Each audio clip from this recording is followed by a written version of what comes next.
को श्रवण कर रहे हैं। संत महात्मा ज्ञानी मुनींद्रों का आगमन होने लगा, कुंभ जैसा वातावरण बन गया महाराज। सनत कुमार सुंदर भगवान की कथा को सुनाने लगे और क्या कह रहे हैं, अरे सुनियो सुनियो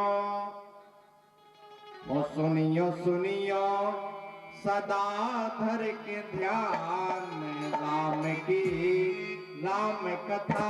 सुनियो सुनियो सदा धर के ध्यान राम की राम कथा।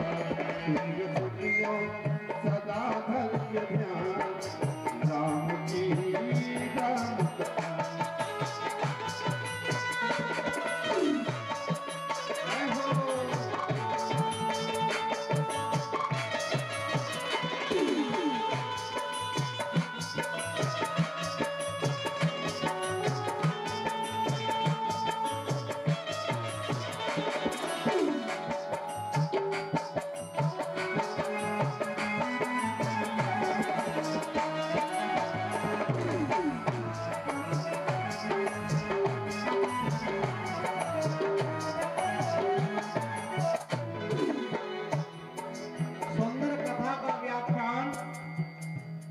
जो है सनत कुमार कर रहे हैं।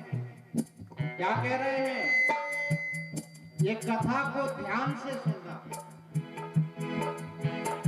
सुनियो सुनियो अरे हाँ सुनियो सुनियो सदा धर के ध्यान राम की नाम कथा। सुनियो सुनियो सदा धर के ध्यान राम की नाम कथा। सुनियो सुनियो सदा धर के ध्यान राम की राम कथा।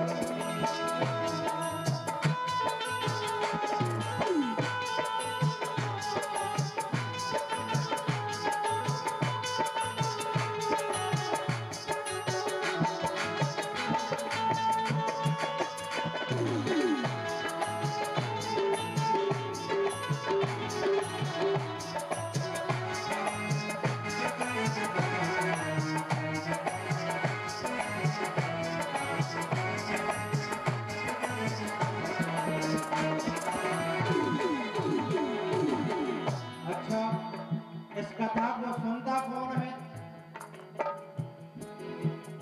ईको सुने सब कैलासी, ईको सुनवे हाई को सुनवे शिव कैलासी। शंकर जी हाँ, ईको सुनवे सब कैलासी, ईको सुनवे शिव कैलासी।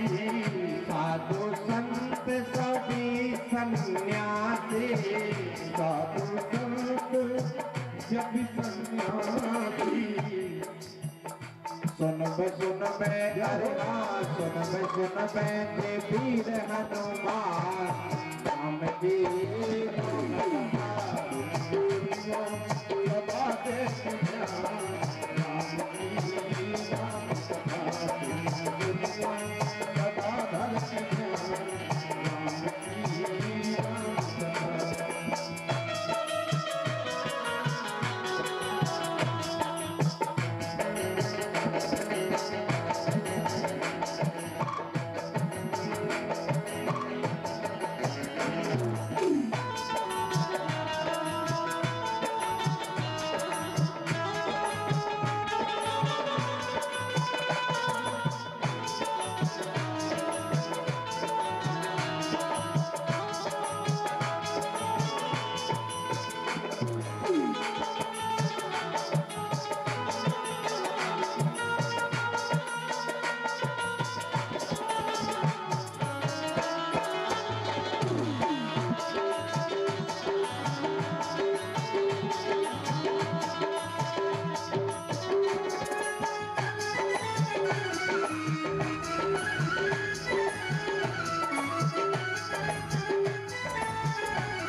देखो भगवान की कथा सुनने के अगर सबसे बड़े कोई रसिक हैं तो वो है हमारे हनुमान जी महाराज। हम लोग हनुमान चालीसा में कहते हैं ना, प्रभु चरित्र सुनबे को रसिया, सबसे बड़े रसिक हैं। उनसे बड़ा ना कोई श्रोता है और ना कोई वक्ता।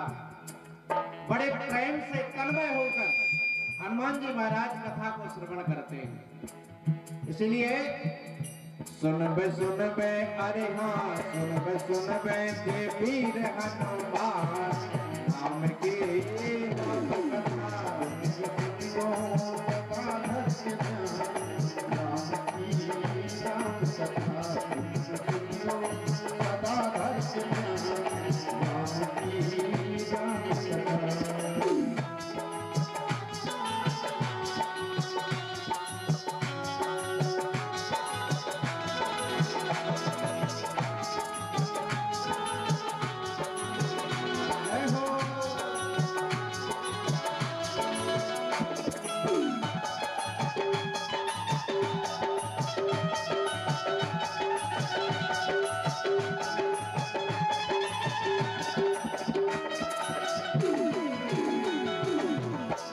कथा कैसी है? जा अनमोल सजीवन बूटी, जा अनमोल सजीवन बूटी। ये सजीवन बूटी है महाराज। इस कथा को सुनने के बाद आपके सभी पापों का विनाश हो जाएगा। जा अनमोल सजीवन बूटी, जा अनमोल जा अनमोल सजीवन बूटी। जीने पी लई सो जान नहीं छूटी, जीने पी लई सो जान नहीं छूटी। जो कथा के रसिक होते हैं, जो कथा के प्रेमी,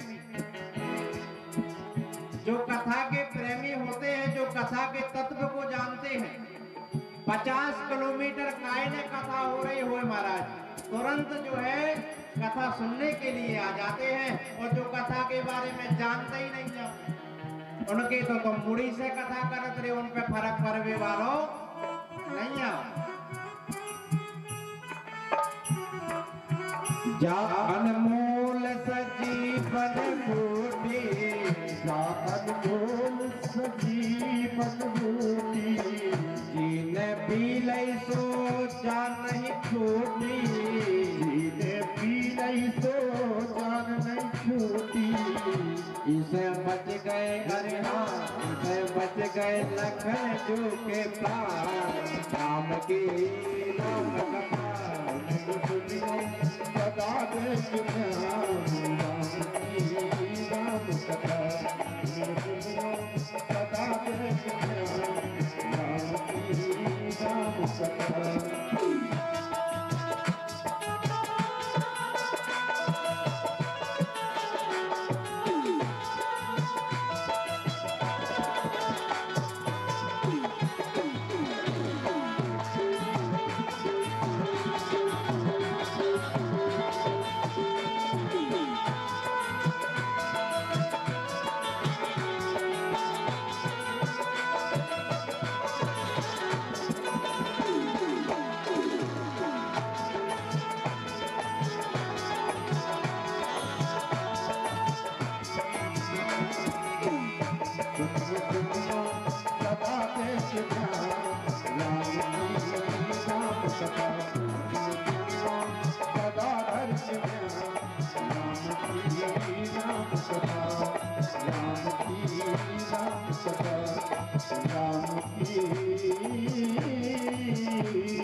ये कथा सुनने के बाद व्यक्ति के त्रिताप नष्ट हो जाते हैं।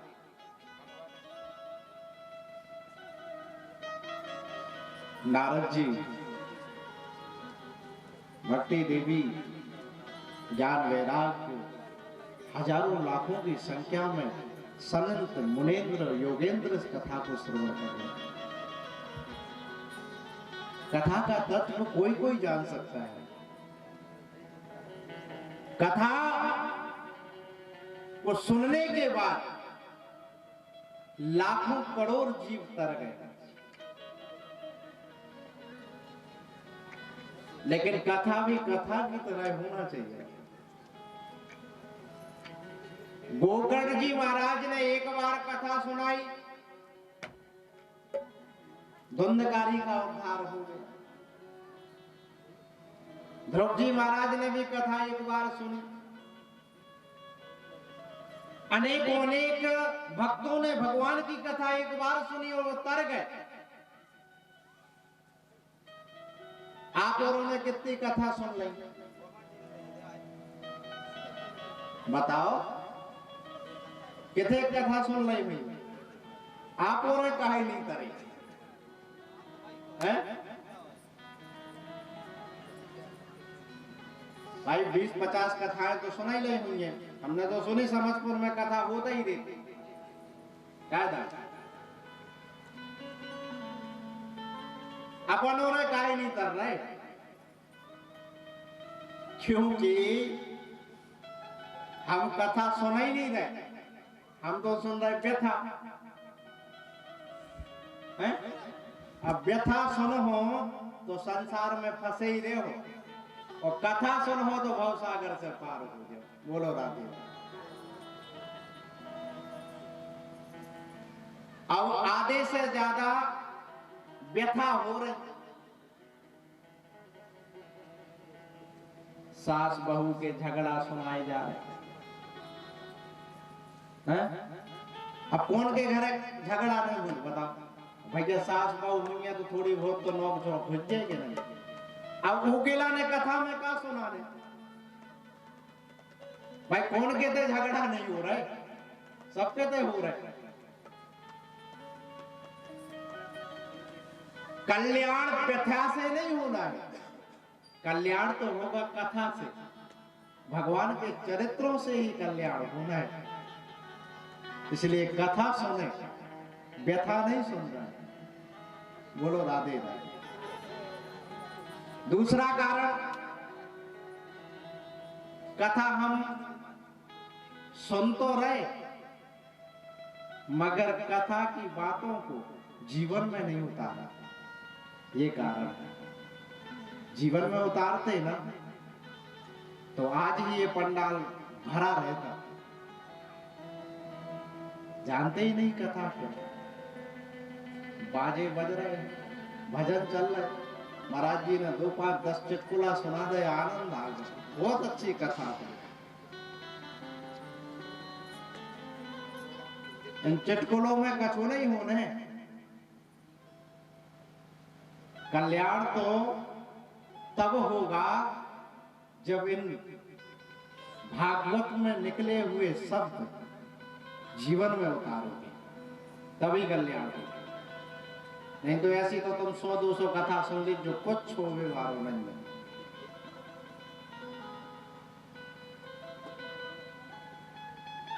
सनत कुमार कथा का व्याख्यान करने लगे। नारद जी ने प्रश्न पूछा, कहते हैं कि शास्त्र के बारे में कभी शंका नहीं करना चाहिए, परंतु जो आकांक्षा हो तो प्रश्न तो पूछना चाहिए। बोले पूछिए। नारद जी ने कहा, महाराज कोई अगर भक्त पुरुष कथा को श्रवण करने के बाद मुक्त हो जाए, इसमें कोई बड़ी बात नहीं। कोई ज्ञानी पुरुष कथा को सुनकर मोक्ष को प्राप्त कर ले, कोई बड़ी बात नहीं। क्या कोई पापी व्यक्ति कथा को सुनकर मोक्ष को प्राप्त हो सकता है क्या? सनत कुमारों ने कहा, ये मानवा पाप कृतस्तु सर्वदा सदा दुराचार रतापि मार्गगा क्रोधाग्नि दग्धा कुटलाश्च कामना सप्ताह यज्ञ न गलौ पुनन्तु ते।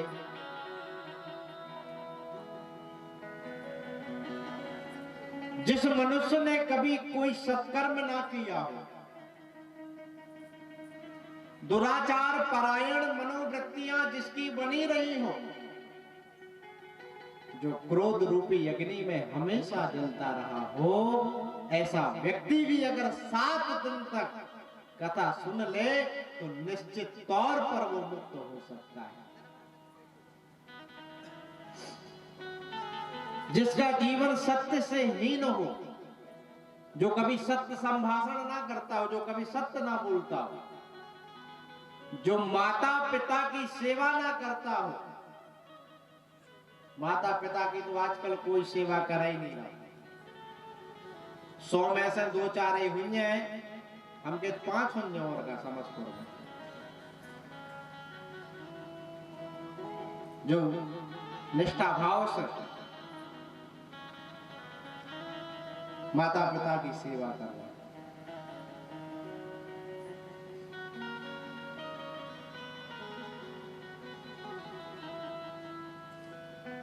जो माता पिता की सेवा न करता, जो वर्ण संकर पद्धति से पैदा हुआ हो। वर्ण संकर पद्धति क्या कहलाती महाराज? पिता किसी बिरादरी का, माता किसी बिरादरी की, ऐसे में जो संतान पैदा होती है वो वर्ण संकर कहलाती है, जो वर्ण से है। जो 5 प्रकार के उग्र पापों से जिसकी प्रवृत्ति बनी रही हो, जिसने जीवन पर्यंत पाप कर्म किया, ऐसा व्यक्ति भी अगर निष्ठा भाव से कथा को श्रवण कर लेता है, निश्चित ही उसके जीवन में परिवर्तन आता है।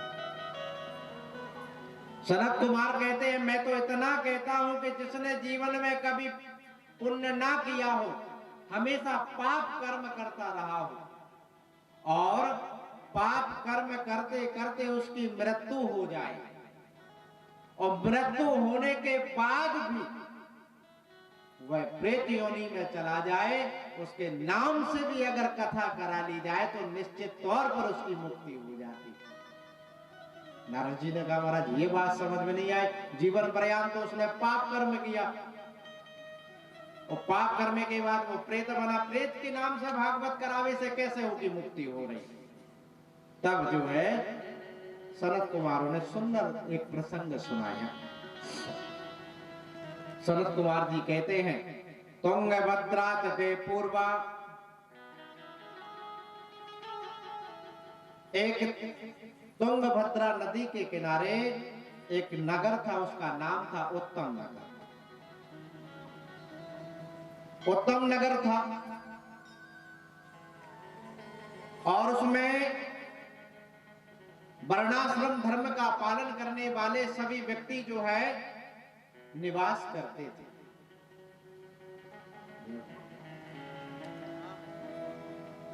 और उसी नगर में एक पंडित जी निवास करते थे, नाम था उनका आत्मदेव। आत्मदेव का अर्थ होता है जिसने आत्मा में देवत्व का दर्शन कर लिया हो, वह आत्मदेव। पहले के नाम भी बहुत अच्छे रखे जाते सत्यता,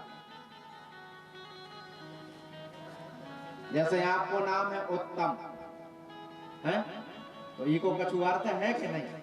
उत्तम यानी अच्छा, सुंदर।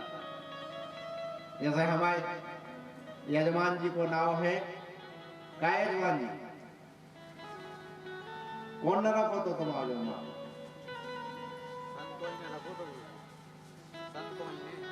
संतों ने, देखो कितना अच्छा नामकरण किया। नाम से पता पड़ता है कि व्यक्ति कैसा होगा। पहले जो है नाम रखे जाते थे जिसका कोई अर्थ होता था। रामदास अर्थ है कि नहीं? श्यामलाल,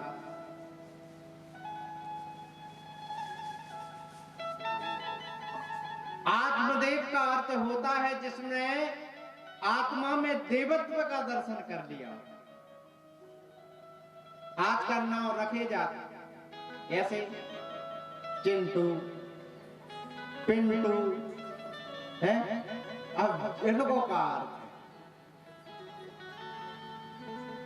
चिंटू पिंटू को अर्थ, पहले के जमाने में लोग खूब कथा सुनते थे। और एक कथा आती है अजामिल, जिसने अपने छोटे से बच्चे का नाम रखा नारायण, और अंत समय में उस बच्चे का नाम पुकारा नारायण। तो उन्हें जीवन में कभी कोई सत्कर्म नहीं करे थे, डाकू हुआ तो वो तो खूब पाप करे, ई को मारो, ई को धन लूटो, ऊ को लूटो, और जो है अंत समय आओ अपने मोड़ा को बुलाओ, नारायण हमें बचाओ। तो भगवान के पार्षद आ गए और उसको सीधे वैकुंठ ले गए। भगवान को नाम अंत समय में आ गए। तो नाम को प्रभाव कितना पड़त के नहीं, इसलिए नाम ऐसे रखो जिसका कोई अर्थ हो। चिंटू पिंटू में कच्चू नहीं हो। अरे सीताराम रखो, नाम रखो तो कम से कम 2-4 भी रूपों बोले हो तो तुम्हारे मुंह से सीताराम तो निकल। बोलो राधे राधे। तो आत्मदेव बड़े विद्वान थे। उनकी पत्नी का नाम था धुंधली। अब नाम कैसो धुंधली, यथा नामो तथा गुणा, जैसा नाम वैसे ही गुण थे। जब तक 2-4 पड़ोसियों से झगड़ा न कर ले, ई की बात उसे न कर ले, जो है उनकी रोटी नहीं पचती। लेकिन जब पंडित जी महाराज पूजा पाठ करा के और जब घरे आए तो द्वारे पे खड़े होकर मान लो ऐसो स्वागत करे कि सती अनुसुईया के बाद वही को नंबर बनावटी प्रेम था। और आजकल हमारे भी बनावटी हो गए कि नहीं। भगवान के ते जाके अरे भगवान तुम ही हो, जो कछु है सब तुम ही रो है। जाके परमेश्वरी भगवान भी बोलत रह जा, नहीं तो वे कह दे वे हम ही रो ले आओ, कोई नहीं दे रहा है।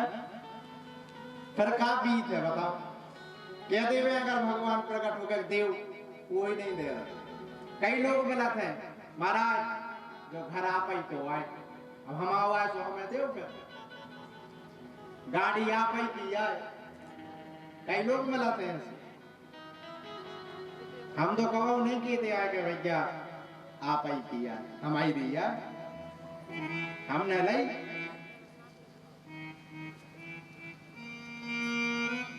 बनावटी प्रेम परमात्मा को बिल्कुल पसंद नहीं। भगवान कहते हैं जैसे तुम हो वैसे आप।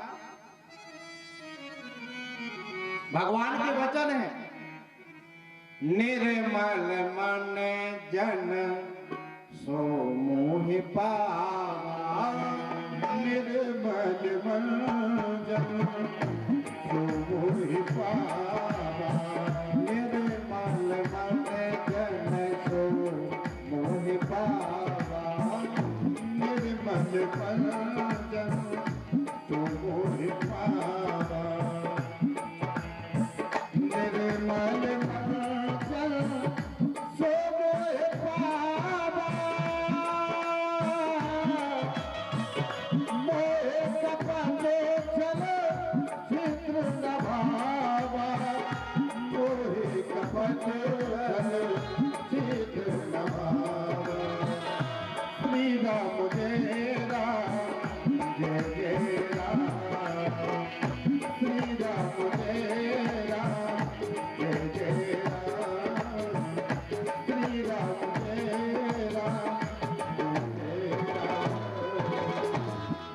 परमात्मा कहते हैं कि तुम बनावटी दिखावा बिल्कुल मत करो।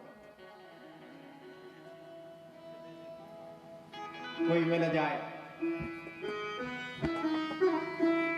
अरे बहुत अच्छे आदमी, बहुत सरल स्वभाव, मिल गए सो 4 जनों में बैठे, बहुत अच्छे आदमी, और वोट के जैसे ही उन्हें पीठ फेरी, अरे काय को लगी है?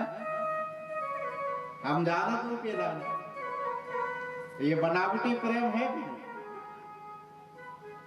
तो बनावटी प्रेम परमात्मा को बिल्कुल पसंद नहीं। भगवान के वचन है तुम अपने मन को निर्मल बनाओ, मुझे पा जाओगे। भगवान के वचन है निर्मल मन जन सो मोहे पावा। और क्या पसंद नहीं है? मोहे कपट छल छिद्र न भावा। भगवान को ये बिल्कुल भी पसंद नहीं है। कपट, छल, द्वेष जो है, ईर्ष्या, ये भगवान इनका भक्षण करते हैं। जिनके पास ये चीजें होती हैं भगवान उनको जो है खा जाते हैं, क्योंकि भगवान का तो भोजन ही है। अभिमान, लोभ, ये सब जो है परमात्मा किसी का नहीं देने देते। धुंधली देवी बनावटी प्रेम बहुत करते थे अपने पति से। अच्छा, आत्मदेव के यहाँ पर धन वैभव की कोई कमी नहीं थी, लेकिन घर में संतान नहीं थी, इसलिए उनका मन बहुत जो है दुखी रहता था। 2, 5, 10 साल बीत गए। जब संतान नहीं हुई तो पड़ोसियों को आवा शुरू होगा। आए बोले पंडित जी महाराज आपके यहाँ पर अभी तक पुत्र नहीं हुआ, हमें तो लगता है आपके पिता जो है आपसे खुश नहीं है। हमने तो सुना है आपके यहाँ एक गाय भी है, वो भी पांच है, और हमने तो सुना है कि आपके यहाँ तुलसी का पौधा भी सूख जाता है। तुलसी का पौधा कभी सूखना नहीं चाहिए महाराज घर में। अगर आपके घर में तुलसी का पौधा सूख गया तो समझ लेना कोई ना कोई विपत्ति हमारे ऊपर आने वाली है।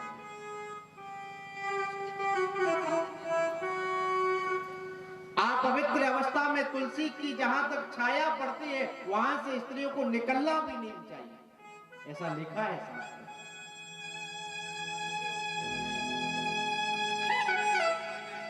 अगर उस छाया में से भी निकल जाए स्त्री तो वो सूख जाती है, और तुलसी सूखना अच्छा नहीं माना जाता। तुलसी के नीचे कभी भी जो है खाली दीपक दिन में नहीं होना चाहिए, और तुलसी के नीचे एक दीपक जलाना जो स्त्री प्रारंभ कर दे महाराज प्रतिदिन, उसके जीवन में आदि व्याधियां तो वैसे ही मिट जाएंगी। रोज तुलसी के नीचे दीपक को लगाना चाहिए, और सूर्य उदय के पहले उस दीपक को जो है तुलसी के नीचे से हटा देना चाहिए।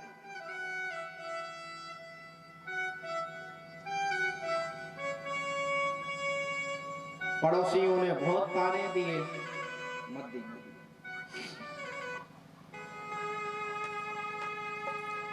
पड़ोसी कहने लगे महाराज हमें तो लगता है आपके पिता आपसे खुश नहीं है, इसलिए तो आपके यहाँ संतान नहीं हो रही, आपके घर में पितृदोष है।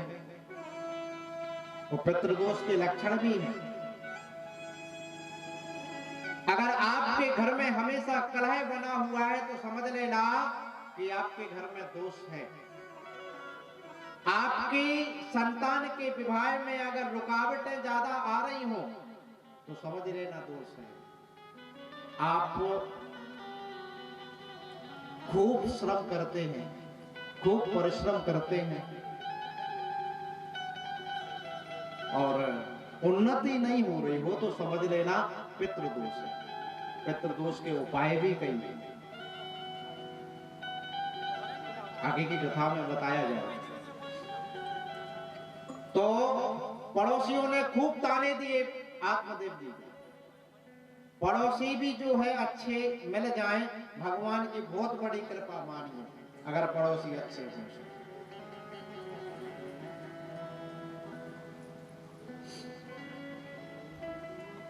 ताने सुन सुनकर पंडित जी महाराज तो महाराज एक दिन परेशान होकर सीधे जंगल में चले गए और बैठ गए। कहने लगे, जब तक पुत्र की प्राप्ति नहीं होगी तब तक घर वापस नहीं जाएंगे। वहां से एक संत जी निकले, दृष्टि पड़ी पंडित जी महाराज पर और संत ने पूछ लिया, कथम रोदसी विप्रा तुम का चिंता वली। अरे पंडित जी महाराज, आप क्यों रो रहे हैं?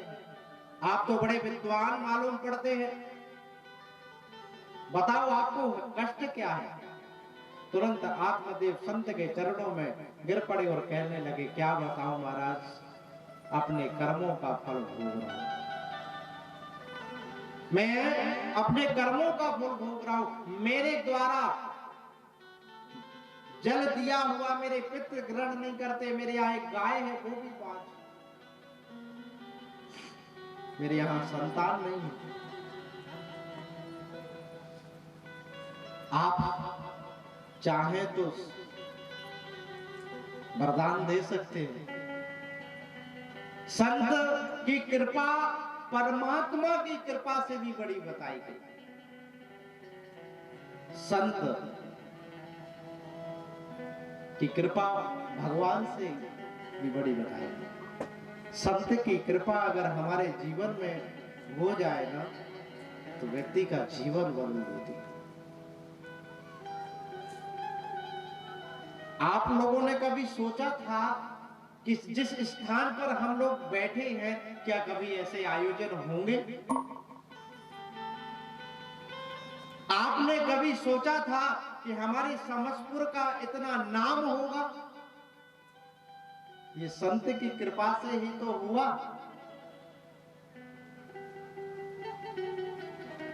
उनकी तपस्या से हुआ। हम सब पर वो अपना आशीर्वाद छोड़कर जो है ब्रह्मलीन हुए हैं कि आज उनके जाने के बाद भी इस स्थान की महत्ता है। कई गांवों में समस्तपुर नाम से, त्यागी जी आश्रम के नाम से विख्यात है। ये संत की कृपा है कि नहीं?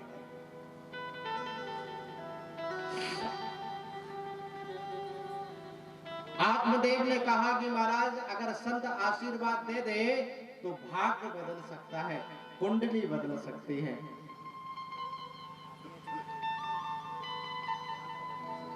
संत ने कहा कि पंडित जी महाराज, मैं तो आपकी मस्तक की रेखा देख रहा हूं कि आपको तो 7 जन्मों तक पुत्र सुख नहीं है। 7 जन्मों तक। आत्मदेव ने कहा, महाराज आपकी कृपा हो जाए तो कोई असंभव नहीं है, सब संभव है। संत ने खूब समझाया कि आपके मन में जो मान है, पुत्र की कामना है, एकमात्र अज्ञान है। क्या करोगे पुत्र को लेकर? पुत्र की कामना हम लोग क्यों करते हैं?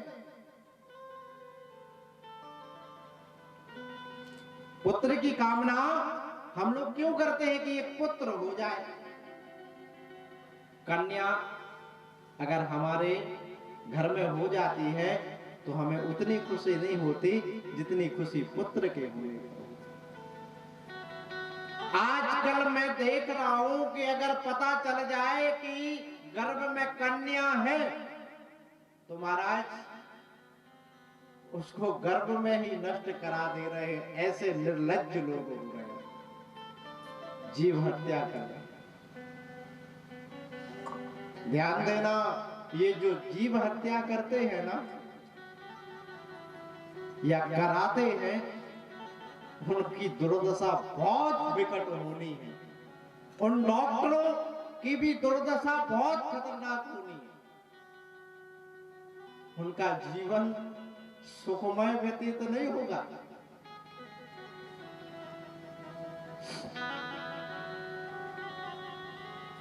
अज्ञान है ये आपके पुत्र की कामना, संत ने कहा। क्या करोगे पुत्र लेकर? अगर पुत्र ही चाहिए तो गोविंद को, भगवान को अपना पुत्र मानो। संसार के पुत्र तो आपको धोखा दे देंगे महाराज, परंतु भगवान कभी आपको धोखा, आपके ऊपर विपत्ति नहीं आती। उनको पुत्र मानो।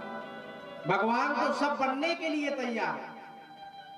आप कोई भी रिश्ता परमात्मा से जोड़ ले, वो बनने के लिए परमात्मा तैयार रहता है।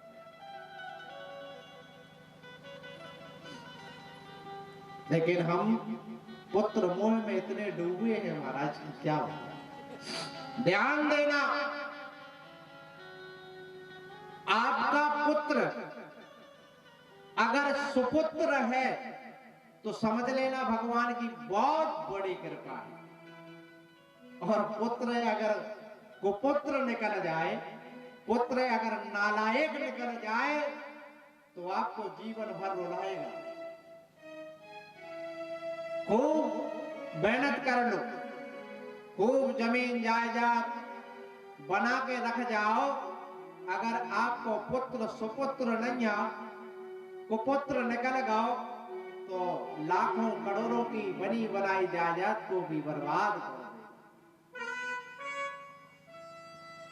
कहते हैं पूत सपूत तो का धन संचय, और पूत कपूत तो का धन संचय।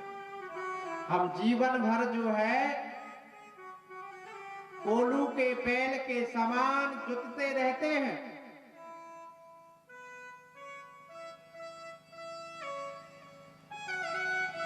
हमारे मोड़ा मोड़ी सुखी देवे, इसीलिए ना कि हमारे बाल बच्चे सुखी देवे। और बाल बच्चे को जो है हम अच्छे संस्कार ना दे पाए, जीवन भर जोरबे में लगे रहे, और आपको पुत्र अगर कुपुत्र निकल जाए तो लाखों करोड़ों की संपत्ति भी बर्बाद होने में ज्यादा समय नहीं लगेगा। पुत्र हो जाए तो हमें ध्यान देना है कि हमें अपने बच्चों को सुंदर संस्कार दें, सुंदर संस्कार। क्योंकि बिना संस्कार दिए आप अपने बच्चों को सुखी नहीं रख सकते। संस्कारवान तो अपने बच्चों को बनाना ही चाहिए। हम तो ज्यादा कि अपने मोड़ा मोड़ों को एक रोटी कम खुआओ, मगर संस्कार अच्छे दे, नहीं तो बुढ़ापे में लठ खावे को तैयार रखिए अगर संस्कार नहीं दे रहे। कई लोग मिला महाराज हमारे मोड़ा से हम बहुत परेशान हैं, कबम कबम तो वो हमें मार भी देती।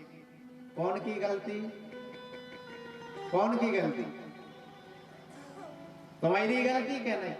तुमने कहो जीवन में सिखाओ ही नहीं जा कि बेटा माँ बाप की सेवा किया काय से तुम में कहो संस्कार आई नहीं है, तुमने कहो माँ बाप की सेवा नहीं करी तो तुम्हारा मोड़ा मोड़ी कैसे सेवा करें? ये समय का चक्र चल रहा है महाराज, जैसा करोगे वैसा भरोगे। बोया पेड़ बबूल का तो आम कहां से खाए? बबूल का वृक्ष लगाने के बाद अगर आप कल्पना करो कि हमें आम खावे को मिल जाए तो नहीं मिल सका। बोलो राधे राधे, ऐसे नहीं, जोर से बोलो राधे राधे।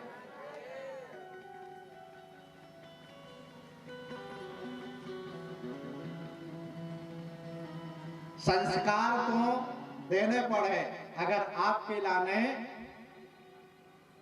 अपनो बुढ़ापो सुधारने,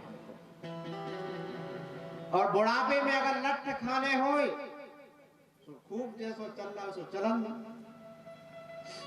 पहले आप संस्कारवान बनो, अपने माता पिता की सेवा करो, क्योंकि बच्चा जो देखता है वही करता है। जे कोई के पापा बीड़ी पियत होंगे तो निश्चित तौर पे उनको मोड़ा भी बीड़ी पी है।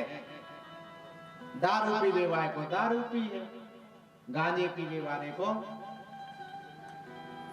पिए कि नहीं। इसलिए भैया बच्चों के सामने हमेशा सरल बन के रहो। अपने माँ बाप के सामने कभी ऊंची आवाज में बात मत करो, क्योंकि पौधा जो होता है, आपने बीज बोया, अंकुरित हुआ, थोड़ा सा बड़ा हुआ, जिस प्रकार की टॉनिक आप उस पौधे को दे दो उसी प्रकार से वह तीव्र गति से बढ़ेगा। ऐसे ही हमारे बच्चे जिस प्रकार के संस्कार जैसा वो देखेंगे वैसा ही करेंगे। माहौल घर का बहुत अच्छा होना चाहिए।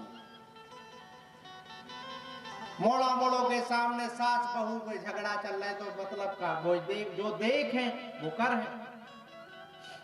यहां गलती हुई आत्मदेव। आत्मदेव चाय रख रहे हैं पुत्र की, संत के प्रसाद के कारण जो है उनके यहाँ पुत्र हुआ। एक फल तोड़ के दिया और धुंधली देवी ने अभक्त समझकर वह फल गाय को खिलाया और अपनी सहेली का बच्चा, अपना बच्चा बताकर आत्मदेव के सामने खड़ी हो गई। आत्मदेव प्रसन्न हुई, नाम रखा धुंधकारी। भगवान की कृपा हुई, संत की कृपा से उस गाय के यहाँ भी जो है पुत्र हुआ। शरीर तो पूरा मानव का था, परंतु कान जो थे वह गौ के थे, इसलिए नाम रखा गोकर्ण। यहां भूल हुई आत्मदेव और धुंधकारी से। जो भी था सब अपने पुत्र को देते चले गए। उसने मांगा धन चाहिए, धन दिया, जो मांगा वो देते चले गए। संगति गलत पकड़ने के बाद जुआ खेला, शराब पीने लगा, मांस खाने लगा। बस आत्मदेव फिर दुखी हो गए। ये सब कृत्य देखकर अपने पुत्र के आत्मदेव कहने लगे, महाराज मैं तो ये पुत्र से बिना पुत्र के ही अच्छे थे। ऐसे पुत्र से अच्छा तो मैं बिना पुत्र का था। जगह जगह शराब की बोतलें पड़ी हैं, मांस के टुकड़े हैं। इस धुंधकारी ने तो मेरे मंदिर जैसे घर को नरक का अड्डा बना दिया। एक दिन दुखित होकर गोकर्ण जी बैठे, वो आत्मदेव जी बैठे। गोकर्ण जी महाराज ने सुंदर उपदेश दिए कि यहाँ कोई किसी का नहीं है, यहाँ आप अकेले आए थे। कौन पुत्र, कौन पिता, कौन माता, कौन पत्नी, कौन बच्चे, यहाँ कोई किसी का नहीं। अकेले आए हो, अकेले ही जाना पड़ेगा। ऐसा सुंदर उपदेश दिया। गोकर्ण जी महाराज का अंतःकरण शुद्ध हुआ, आत्मदेव जी का अंतःकरण शुद्ध हुआ और जाकर जंगल में जाकर भागवत जी के 10वें स्कंद का पाठ किया और अपने आप को परमात्मा में विलीन कर दिया। यहाँ धुंधकारी का साम्राज्य माता को ताड़ना दिया। एक दिन तो हाथ उठा दिया महाराज अपनी माता पर। माता पर हाथ उठाया, ये धुंधली देवी सहन ना कर पाई और रात्रि में जाकर कुएं में गिरकर आत्महत्या कर ली। ध्यान देना, जिस दिन तुम्हारा पुत्र तुमसे जाके देवे कि तुम चुपचाप बैठो, तुम्हें कोई कछु कहने की आवश्यकता नहीं है, उसी दिन समझ लेना कि हमारे संस्कार अच्छे नहीं थे। और उसी दिन अपने कपड़ों को उठाकर सीधे नर्मदा जी चले गई। क्यों? फिर तुम्हारे घर में रहने को कोई मतलब नहीं है। कैसे? उसी दिन से तुम्हारी जो है अहमियत कुत्ते के समान हो जाएगी। कैसे? कुत्ते के समान। और कुत्ते से भी बदतर, वो तो कम से कम भौंक ले। तुमसे तो तुम्हारा मोड़ा ही कह रहा कि तुम चुपचाप बैठो। तुम्हें तो वो बोलन तक नहीं दे रहे।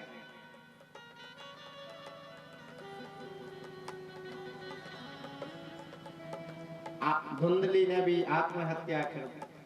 अब तो महाराज धुंधकारी 5-5 वेश्याओं को लेकर घर में आ गए। धन समाप्त होने के कारण उन वेश्याओं ने कहा, मुझे धन चाहिए, कहीं से भी लाकर लाओ।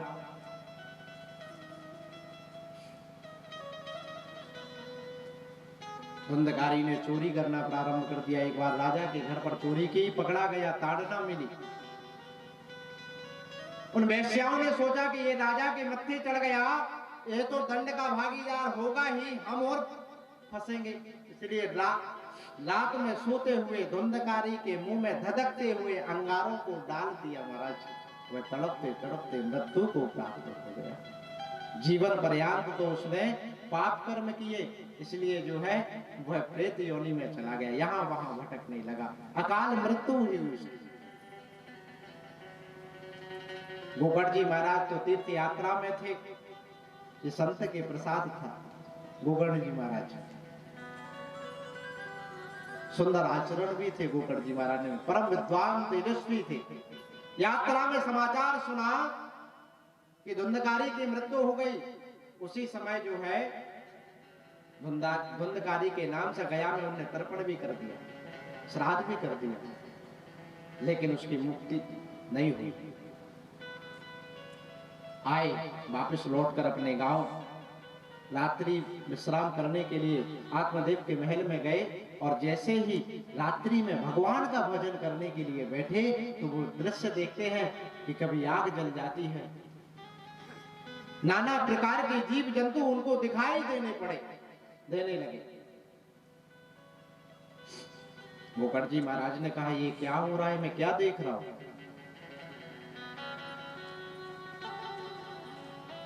गोकर्ण जी महाराज ने तुरंत हाथ में जल लिया और मंत्र पढ़कर जैसे ही छींटा मारा और कहा कि कौन हो। तुरंत एक छाया हाथ जोड़कर खड़ी हो गई और कहने लगी, अहम भ्राता तुदीयोस्मिन् धुंधकारी नामता। महाराज मैं आपका भाई धुंधकारी हूं। गोकर्ण जी महाराज ने कहा, धुंधकारी तुम्हारा मृत्यु का समाचार तो मैंने यात्रा में सुन लिया था, तुम अभी तक यहीं भटक रहे हो, तुम्हारी मुक्ति नहीं हुई। बोले नहीं हुई महाराज। क्यों नहीं हुई, कारण क्या था? कोई बता सकता है कि धुंधकारी की मुक्ति क्यों नहीं हुई? लिखा है कि गया में एक बार श्राद्ध होने के बाद व्यक्ति की मुक्ति हो जाती है, कोई कैसा भी प्रेत योनि में क्यों ना हो। धुंधकारी की क्यों नहीं हुई? गोकर्ण जी जैसे परम विद्वान ने उनका तर्पण किया तो क्यों नहीं हुई मुक्ति? मुक्ति ना होने का कारण यह था कि जब गोकर्ण जी महाराज ने तर्पण किया और जब संकल्प बोला तो संकल्प में आत्मदेव के पुत्र धुंधकारी का नाम लिया और आत्मदेव का गोत्र बोला। संकल्प से ही कार्य की सिद्धि होती है, बिना संकल्प किए आप कार्य सिद्ध कर ही नहीं सकते। जैसे इस कथा का संकल्प का अर्थ होता है प्रतिज्ञा। हमसे आकर सचिव दाऊ मिले नौनिया में, आके कहने लगे महाराज अपन एक कथा और करें। ये प्रतिज्ञा जब उनके मन में हुई तभी जाकर जो है ये आयोजन पुनः यहाँ पर हो रहा है। आकर बोले मुहूर्त बताओ। तो हमने कहा इससे अच्छा मुहूर्त हो ही नहीं सकता कि जिस दिन हमारे महाराज जी की पुण्य स्मृति, जिस दिन उन्होंने समाधि ली हो, उसी उपलक्ष्य में अगर कथा की जाए तो कैसा रहेगा? दाऊ ने कहा बहुत उत्तम रहेगा। तो ये प्रतिज्ञा पहले ही हो चुकी थी। भादों के महीने से एक आयोजन पहले से निश्चित था और आज वो प्रतिज्ञा पूरी हुई। क्योंकि जब तक हमारे मन में संकल्प नहीं होगा तब तक आप कार्य की सिद्धि कर ही नहीं सकते। तो गोगड़ जी महाराज ने नाम और गोत्र लिया आत्मदेव का, लेकिन आत्मदेव का पुत्र तो धुंधकारी था ही नहीं, वो तो धुंधली देवी की सहेली का पुत्र था। इसलिए जो है गोत्र बदला और गोत्र बदलने के कारण उसकी मुक्ति नहीं हुई। बोले अब क्या किया जाए महाराज? तो गोकर्ण जी महाराज ने प्रातः काल उठते ही सूर्य नारायण भगवान से प्रार्थना की और बोले मेरे भाई की मुक्ति का साधन अब आप ही बताएं। सूर्य नारायण ने आदेश दिया, श्रीमद् भागवतान मुक्ति सप्ताहम वाचनम कुरु। एक ही उपाय है मुक्ति का। बोले क्या? बोले श्रीमद् भागवत कथा का तुम वाचन करो, धुंधकारी के निमित्त कथा कराओ, निश्चित तौर पर धुंधकारी की मुक्ति होगी। प्रातः काल तुरंत तैयारियां शुरू हुई, कथा मंच बनाई गई। मंच पर धुंधकारी के भाई गोगड़ जी महाराज विराजमान हुए और कथा प्रारंभ हुई। गोगड़ जी महाराज ने कहा धुंधकारी तुम्हारे लिए कथा हो रही, आओ इसमें और इस पंडाल में विराजो। हमारा प्रेत था, प्रेत हवा होता है, एक जगह टिक नहीं पा रहा था। कहीं हवा आए तो इधर चला जाए, यहाँ की हवा तो उधर चला जाए। तो धुंधकारी ने क्या किया, एक पास में ही एक बांस का बगीचा था, उसमें सप्त ग्रंथी वाला बांस लगा हुआ था, उसमें जाकर धुंधकारी बैठ गया। अच्छा बांस होता है पोला, उसमें हवा जाती नहीं, इसलिए उसमें बैठकर कथा वो सुनने लगा। पहले दिन की कथा हुई, पहली ग्रंथि फटी। दूसरे दिन की कथा में दूसरी ग्रंथि। इससे हमें भी सीख लेना चाहिए, कथा सुनने के बाद मुक्ति होना।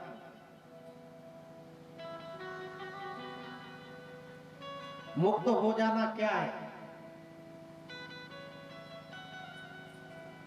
मोक्ष का अर्थ क्या है? मोह से क्षय हो जाना। हम जिस विषय वासना में ये चक्कर लगा रहे हैं, इस वासनाओं से मुक्त हो जाना ही तो मोक्ष है। कथा यही सिखाती है कि सांसारिक वासनाओं में फंसे हुए व्यक्ति का मोह छूट जाए, क्षय हो जाए, वही मोक्ष है। आप और सोच रहे हुई हो हम मर जाए फिर उसके बाद हमारी मुक्ति हुई है, तो तुम्हारों के मरवे के बाद मुक्ति नहीं होने, तुम्हारों के मरवे के बाद तो तेरा ही हो जाए। और एक से एक लोग आए और कहे एक रसगुल्ला और दे,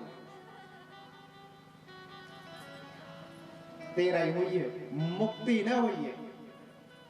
मुक्त होवे के लाने तो आपको सत्संग ही करने पड़े।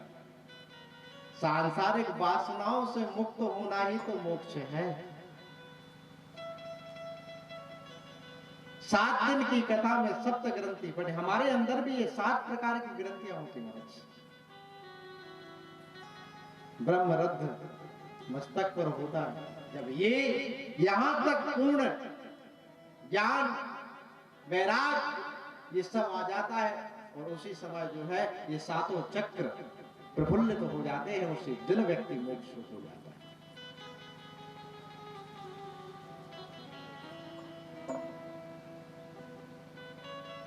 धुंधकारी मोक्ष हुआ, सुंदर विमान आया, उस विमान में बैठकर जाने लगे।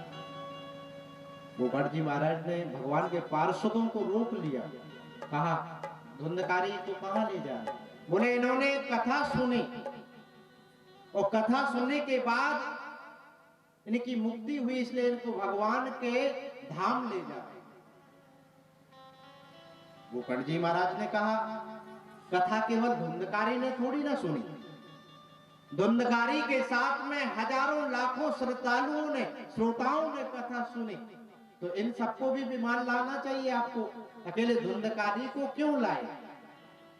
तब भगवान के पार्षदों ने कहा कथा के श्रवण भाव से कथा के फल में भेद हो जाता है। जैसी हम कथा सुनते हैं ना, उस हिसाब से कथा का फल मिलता है। कई लोग तो कथा सुनाते हैं भगवान हमें मोड़ा को तो ब्याह हो जाए, कथा भी यही हिसाब से करवाओ तो नहीं, हमारा जो काम हो जाए भगवान हम कथा करवाएं। अब की बार हमारी बहू कहते मोड़ा हो जाए हम कथा करवाएं, यही हिसाब से कथा करवा तो सुनत भी है व्यक्ति। कोनो व्यक्ति जा सोच के कथा करवाई का कि हमारा मोक्ष हो जाए, हमारा मन जो सांसारिक वासनाओं में फंसो है हट के परमात्मा के चरणों में जुड़ जाए, ऐसी कथा कोई ने करवाई है। ये तो दिखावे की दुनिया है सरपंच साहब, दिखावे के लाने व्यक्ति मरो जा रहा, बुंदेली भाषा में कही जाए, दिखावे के चक्कर में आदमी पता नहीं क्या कर जाता। हम आओ नाव हो गए, नाव दिखावे से नहीं होती, नाव होता है सत्कर्म करने से। आज परम पूज्य त्यागी जी महाराज का नाम कहां कहां नहीं है। अच्छा बता, उन्हें दिखावा किया क्या? क्यों सरपंच साहब, कभी दिखावा किया नहीं किया, लेकिन नाम है। ऊंचे मत बनो, बड़े बनो। बड़े कैसे बनेंगे महाराज? आज जो न्यू हमारे पूज्य पाद त्यागी जी महाराज यहाँ पर रखकर चले गए, अब ये क्या उनके लिए करके गए? क्या तुम्हारे लिए करके गए, आने वाली पीढ़ियों के लिए करके गए। जन्म जन्मांतर तक जब तक ये मंदिर रहेगा, ये आश्रम रहेगा, इतना बनाकर वो चले गए कि उनका नाम रहेगा। काम ऐसे होना चाहिए जिससे नाम हो।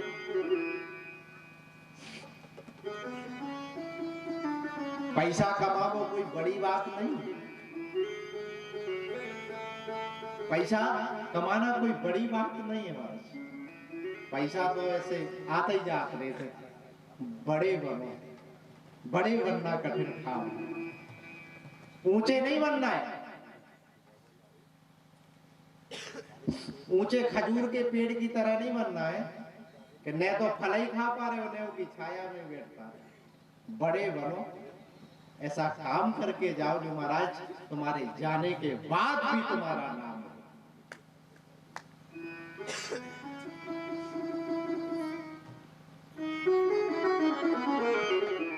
बोले सबको विमान आना चाहिए। बोले कथा जिस प्रकार से सुनते हैं उसका फल भी उसी प्रकार से मिलता है।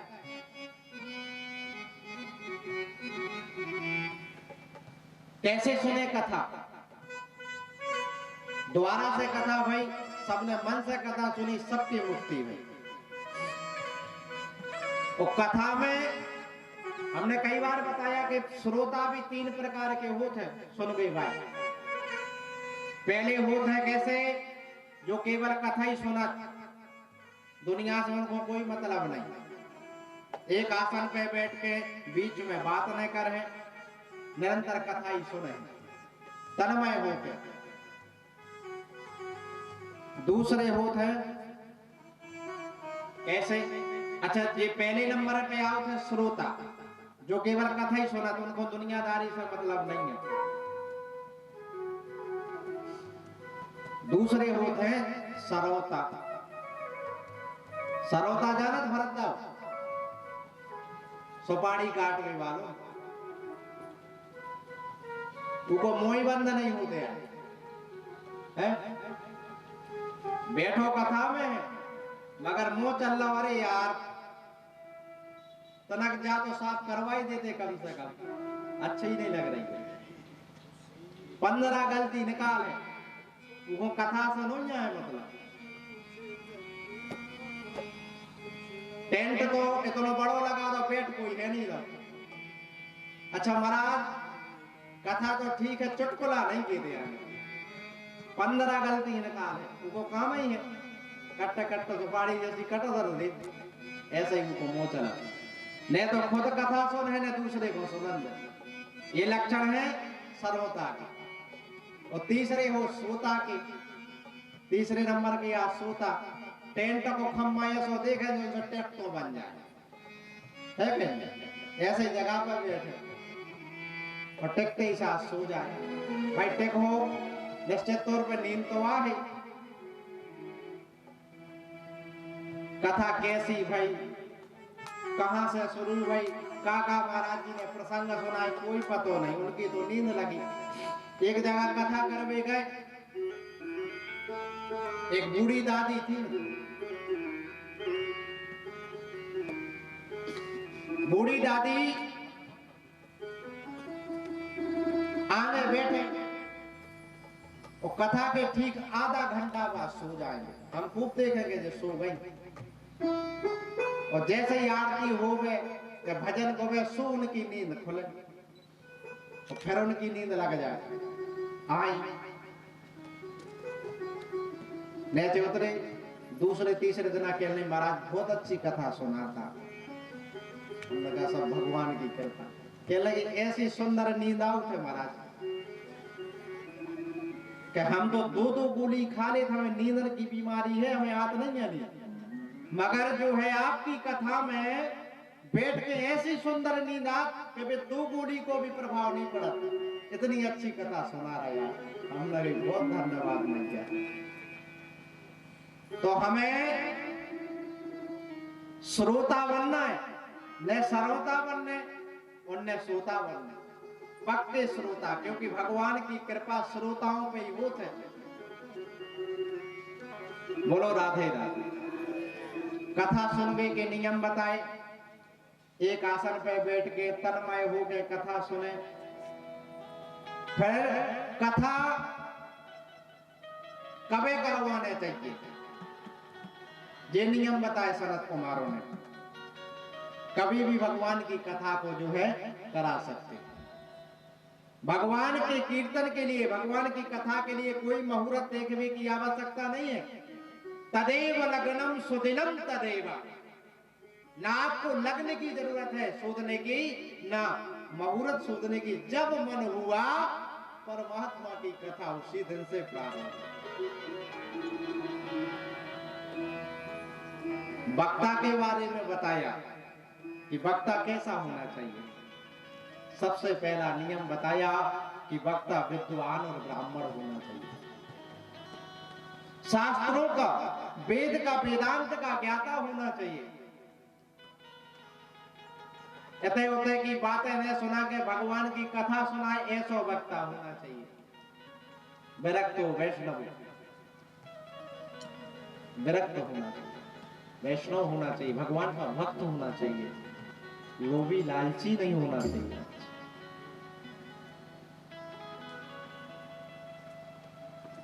कथा सुनने के नियम बताए।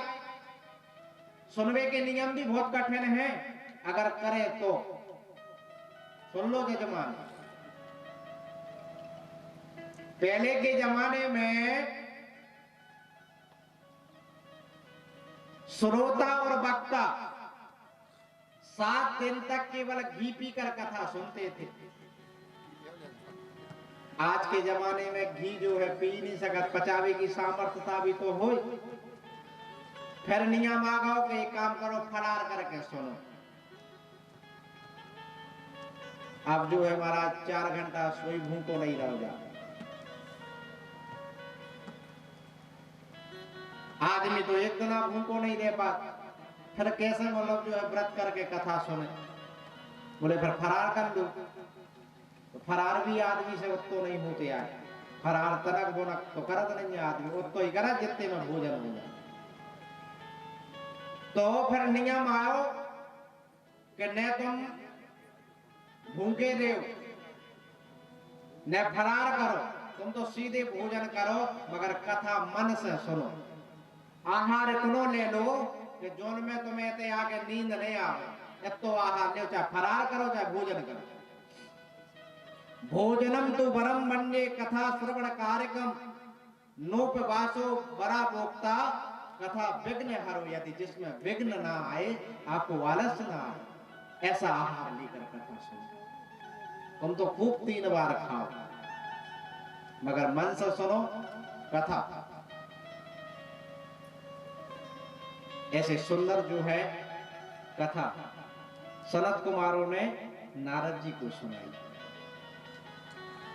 इस कथा का व्याख्यान किया, सारे नियम बताए, और इसके बाद महाराज देखते ही देखते 7वें दिन ज्ञान और वैराग्य का बुढ़ापा दूर हो गया, तो महाराज जागृत अवस्था में आ गए। और जैसे ही ज्ञान वैराग्य की जागृति हुई, तुरंत महाराज भक्ति देवी तो नाचने लगी,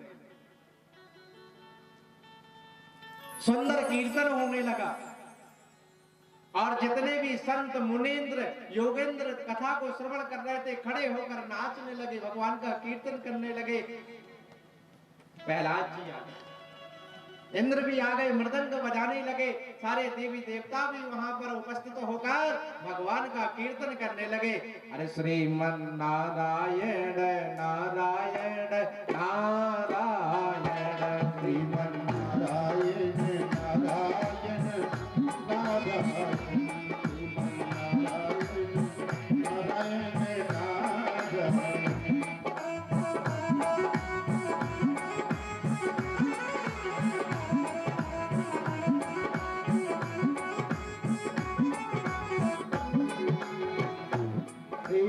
नारायण नारायण नारायण, श्रीमन नारायण नारायण नारायण, भजमन नारायण नारायण नारायण, भजमन नारायण नारायण नारायण, श्रीमन नारायण नारायण नारायण, श्रीमन नारायण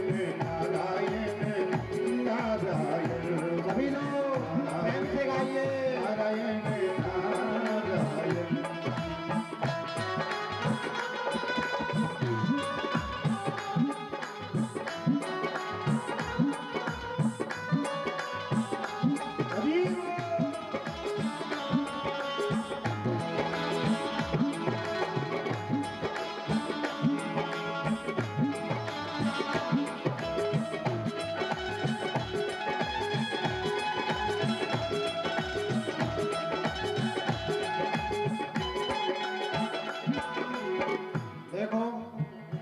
आप लोगों को इतनी कथा सुनावे के बाद भी आपके मुंह से भगवान को कीर्तन नहीं गाओ जा रहा। गाओ श्रीमन नारायण, उपासे हो, भोजन करे तो गाओ फिर श्रीमन।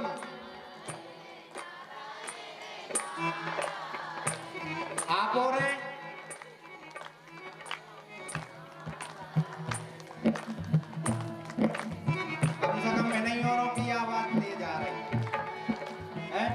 ऐसे कल्याण होने, सभी लोग प्रेम से गाइए श्रीमन नारायण नारायण नारायण, श्रीमन नारायण नारायण नारायण, श्रीमन नारायण नारायण नारायण।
हरे नारायण नारायण नारायण, बद्री नारायण नारायण नारायण, लक्ष्मी नारायण नारायण नारायण, लक्ष्मी नारायण नारायण नारायण, सत्य नारायण नारायण नारायण, सत्य नारायण नारायण नारायण, भजमन नारायण नारायण नारायण, भजमन नारायण नारायण नारायण, श्रीमन नारायण नारायण नारायण, नारायण नारायण नारायण, श्रीमन नारायण नारायण नारायण,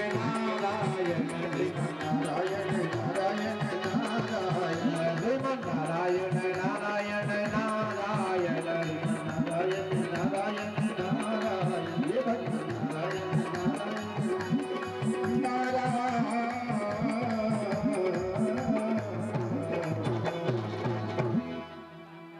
ऐसा सुंदर कीर्तन हरिद्वार की पावन धरा पर हुआ। और उसी समय जब कीर्तन चल रहा था तो भगवान प्रकट हो गए और कहने लगे, आप सबसे मैं बहुत प्रसन्न हूं, बोलिए क्या वरदान है। सनत कुमारों ने कहा, भगवान वरदान देना चाहते हो तो केवल एक वरदान दे दीजिए, जब जब मैं कोई भी भक्त आपका कीर्तन करे, आप उसके हृदय में दर्शन देने के लिए पधारें। भगवान ने वरदान दिया। भक्ति देवी से कहा कि हमेशा तुम भक्तों के हृदय में निवास करना। यह प्रसंग सनत कुमारों ने नारद जी को सुनाया।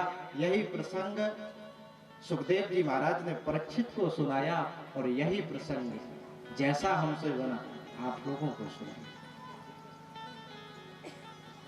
ये आज कथा का महत्व हमने जाना। क्या होती है भागवत कथा, क्यों सुनी जाती है, कैसे सुनी जाती है, भागवत सुनने से क्या होता है, इसको हम भागवत महत्व कहते हैं। और महत्व की कथा प्रथम दिवस में हम लोगों ने श्रवण की। ये भागवत अमृत है, इसका जो पान करेगा उसका जीवन धन्य हो जाएगा महाराज। ये कल्प वृक्ष है, जिस कामना से भागवत को कराओगे, जिस कामना से कथा को सुनोगे, निश्चित तौर पर वो कामना आपकी पूर्ण होगी। आज भागवत महत्व हमने सुना। शेष चर्चा हम कल ठीक 12 बजे करेंगे। और आशा है कि ये भागवत का प्रभाव जो चल रहा है, इसमें गोता लगाने के लिए आप लोग और लोगों को भी लेकर आएंगे, है ना यजमान जी। जो माताएं यहां तक नहीं पहुंच पाती, वृद्ध माताएं, उनको ट्रैक्टर लगवाया गया है ना। जो चढ़ नहीं पाती, अस्वस्थ हैं, उनको जरूर यहाँ कथा श्रवण कराएं। बाकी जिसके भाग्य में जितना परमात्मा का चिंतन लिखा होगा उतना ही लेगा। ये भगवान की कृपा है, बिना उनकी कृपा के आपको सत्संग भी नहीं मिल सकता। तो ये सत्संग भी जो है भगवान की कृपा से ही प्राप्त होता है। तो ठीक समय का ध्यान रखेंगे। 12 बजे 2-4 भजनों का हमारे संगीत आचार्य जो आए हैं, इन्हीं की वजह से लेट भाई आज, नहीं तो 12 ही बजे होती कथा। तो यहाँ से सीख लेना है कि समय का हमेशा ध्यान रखना। तो समय का विशेष ध्यान सब लोग रखेंगे और ठीक 12 बजे से प्रयास करेंगे कि कथा हो, समय निकालकर पधारें। जय श्री राम, राधे राधे। बोली वृंदावन हरि लाल की जय। जो लोग बाहर बैठे जो पंडाल में आ जाए, सभी आरती के लिए कथा पंडाल में पधारे।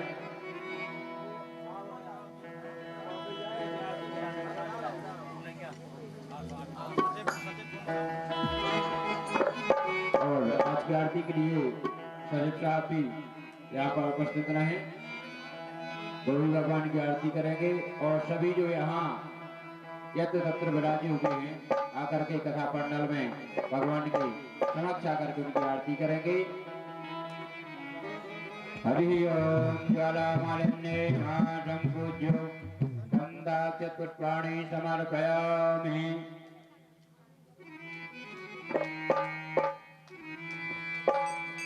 ओम चंद्रमा नठो यादु सूर्यो अजायत श्रोत्रादादु प्राणस्य मुखादन्य जायत। श्री माँ के बिहारी तेरी आरती गाऊं, हे गिरधर तेरी आरती गाऊं, माँ के बिहारी तेरी आरती गाऊं, हे गिरधर तेरी आरती गाऊं, आरती गाऊं प्यारे तुमको बनाऊं, आरती गाऊं प्यारे तुमको बनाऊं, हे गिरधर तेरी आरती गाऊं, माँ के बिहारी तेरी आरती गाऊं।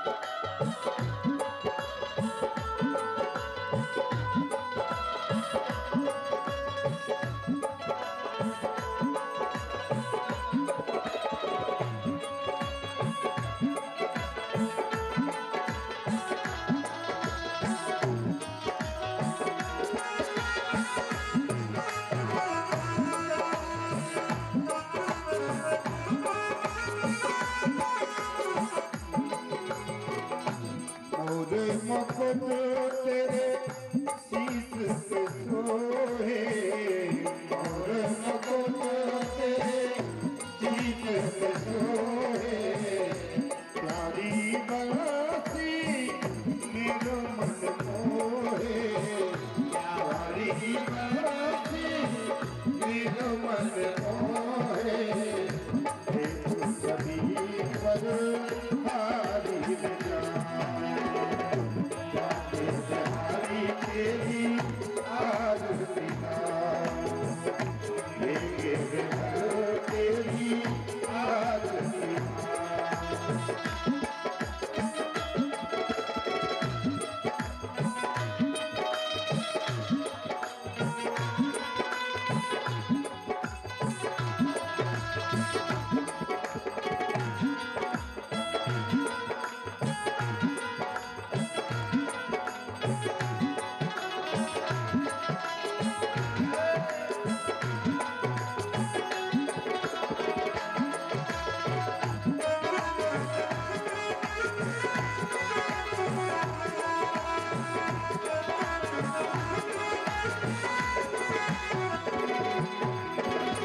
चरणों से निकली है गंगा प्यारी, चरणों से निकली है गंगा प्यारी, जिसने सारी दुनिया तारी, जिसने सारी दुनिया तारी, उन चरणों के दर्शन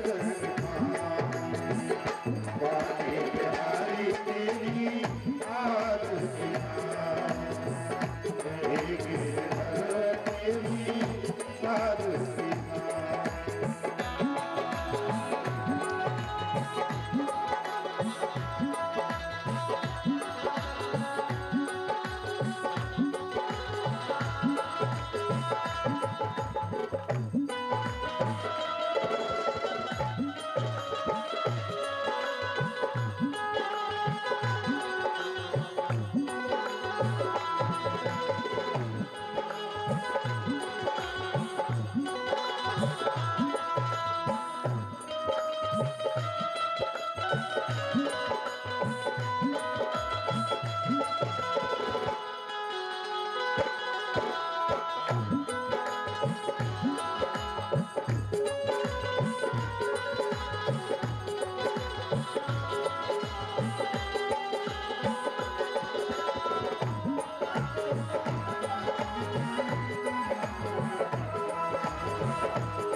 सुख खुशी बन प्यारे साथ आप हो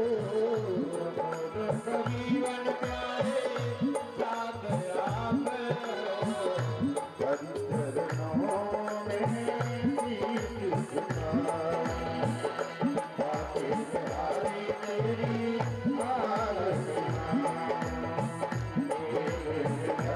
तेरी आरतियाँ श्री हरिदास के प्यारे तुम हो हरिदास के प्यारे तुम हो मेरे मोह जीवन धन हो मेरे मोहन जीवन धन हो प्यारी सभी को भी मन में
समर्पयामि जलनिषिद्धीकरणं देवादिपुष्पादिवन्दनम् ॐ यज्ञेनगमाजन्तदेवस्थानि धर्माणि प्रथमानारन्नातेः नागं महिमानः सृजन्ति यत् पूर्वे साध्याः सन्ति देवा हरिः ॐ एकदन्ताय विद्महे वक्रतुण्डाय धीमहि तन्नो दन्ती प्रचोदयात् हरिः ॐ कात्यायनी च विद्महे कन्याकुमारी च धीमहि तन्नो दुर्गा प्रचोदयात् सेवन्तिका वकुल चम्पक पाटलाब्जै पुण्यागजाति करवील रसाल पुष्पै बिल्वा प्रवाह तुलसी दल मंजलि त्वं पूजयामि जगदीश्वर में प्रसीदो नाना सुगंध पुष्पाणि यथा कालोद्भवानि च पुष्पांजलिर्मया दत्तो गृहाणा परमेश्वरः मंत्र पुष्पांजलि समर्पयामि।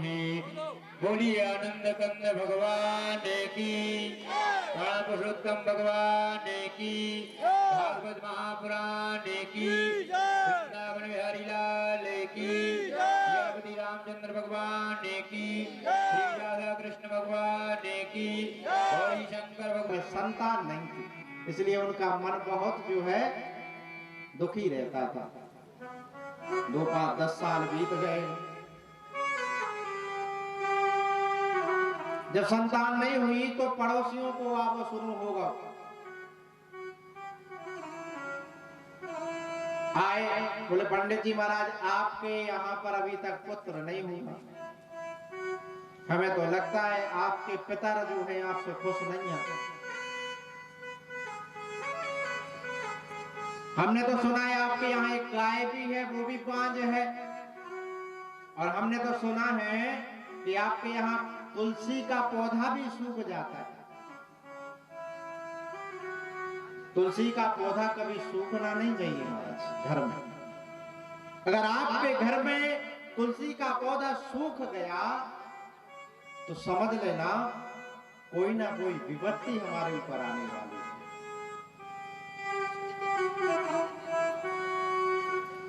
आप पवित्र अवस्था में तुलसी की जहां तक छाया पड़ती है वहां से स्त्रियों को निकलना भी नहीं चाहिए, ऐसा लिखा है शास्त्र।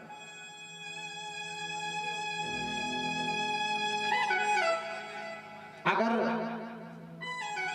उस छाया में से भी निकल जाए स्त्री तो वो सूख जाती है, और तुलसी सूखना अच्छा नहीं माना जाता। तुलसी के नीचे कभी भी जो है खाली दीपक दिन में नहीं होना चाहिए, और तुलसी के नीचे एक दीपक जलाना जो स्त्री प्रारंभ कर दे महाराज प्रतिदिन, उसके जीवन में आदि व्याधियां तो वैसे ही मिट जाएंगी।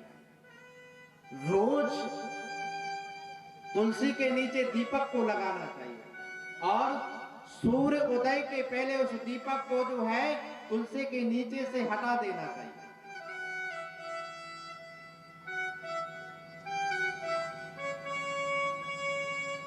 पड़ोसियों ने बहुत ताने दिए, मत दीजिए।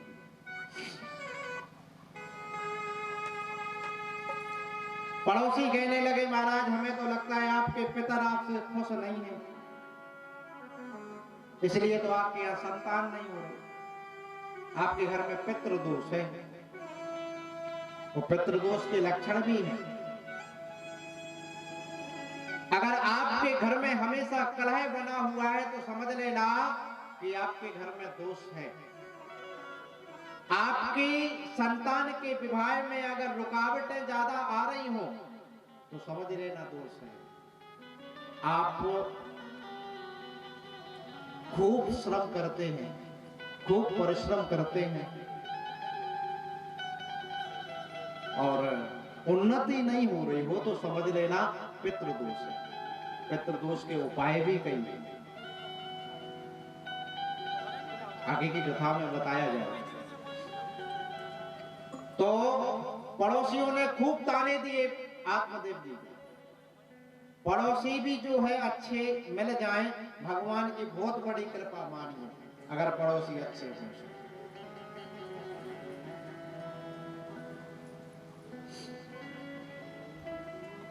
ताने सुन सुनकर पंडित जी महाराज तो महाराज एक दिन परेशान होकर सीधे जंगल में चले गए और बैठ गए। कहने लगे जब तक पुत्र की प्राप्ति नहीं होगी तब तक घर वापस नहीं जाएंगे। वहां से एक संत जी निकले, दृष्टि पड़ी पंडित जी महाराज पर और संत ने पूछ लिया कथम रोदसी विप्रा तुमका चिंता वली। अरे पंडित जी महाराज आप क्यों रो रहे हैं? आप तो बड़े विद्वान मालूम पड़ते हैं, बताओ आपको कष्ट क्या है? तुरंत आत्मदेव संत के चरणों में गिर पड़े और कहने लगे क्या बताऊं महाराज, अपने कर्मों का फल भोग रहा हूं। मैं अपने कर्मों का फल भोग रहा हूं। मेरे द्वारा जल दिया हुआ मेरे पितृ ग्रहण नहीं करते। मेरे यहाँ एक गाय है वो भी 5, मेरे यहाँ संतान नहीं है। आप चाहे तो वरदान दे सकते हैं। संत की कृपा परमात्मा की कृपा से भी बड़ी बताई गई। संत की कृपा भगवान से भी बड़ी बताई गई। संत की कृपा अगर हमारे जीवन में हो जाए ना तो व्यक्ति का जीवन बदल देती है। आप लोगों ने कभी सोचा था कि जिस स्थान पर हम लोग बैठे हैं क्या कभी ऐसे आयोजन होंगे? आपने कभी सोचा था कि हमारे समस्तपुर का इतना नाम होगा? ये संत की कृपा से ही तो हुआ।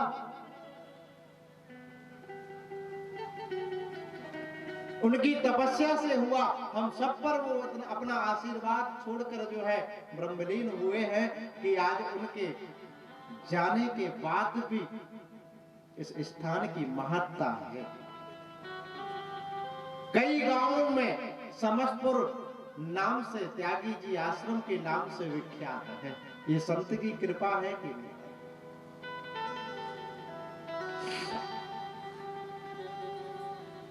आत्मदेव ने कहा कि महाराज अगर संत आशीर्वाद दे दे तो भाग्य बदल सकता है।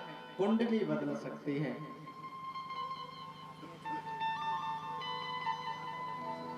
संत ने कहा कि पंडित जी महाराज, मैं तो आपकी मस्तक की रेखा देख रहा हूं कि आपको तो 7 जन्मों तक पुत्र सुख नहीं है।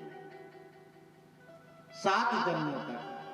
आत्मदेव ने कहा महाराज, आपकी कृपा हो जाए तो कोई असंभव नहीं है, सब संभव है। संत ने खूब समझाया कि आपके मन में जो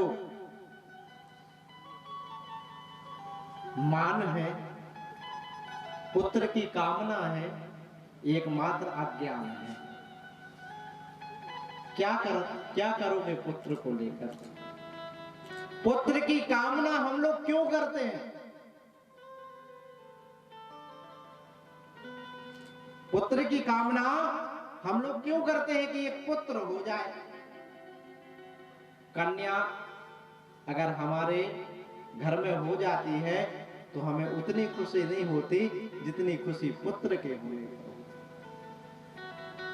आजकल मैं देख रहा हूं कि अगर पता चल जाए कि गर्भ में कन्या है तो महाराज उसको गर्भ में ही नष्ट करा दे रहे हैं। ऐसे निर्लज्ज लोग हो रहे हैं, जीव हत्या कर रहे हैं।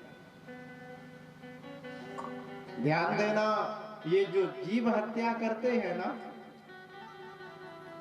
या कराते हैं, उनकी दुर्दशा बहुत विकट होनी है।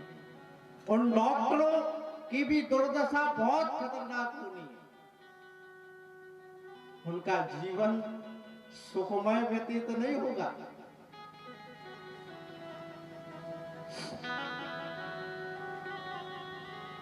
अज्ञान है ये आपके पुत्र की कामना। संत ने कहा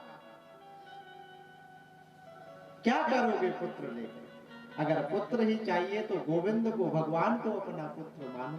संसार के पुत्र तो आपको धोखा दे देंगे महाराज,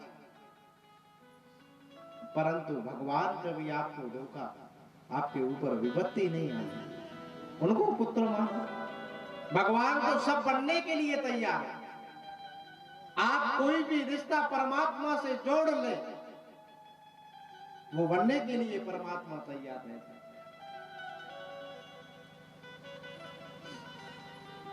लेकिन हम पुत्र मोह में इतने डूबे हैं महाराज की क्या होगा। ध्यान देना, आपका पुत्र अगर सुपुत्र है तो समझ लेना भगवान की बहुत बड़ी कृपा है। और पुत्र अगर कुपुत्र निकल जाए, पुत्र अगर नालायक निकल जाए तो आपको जीवन भर रुलाएगा।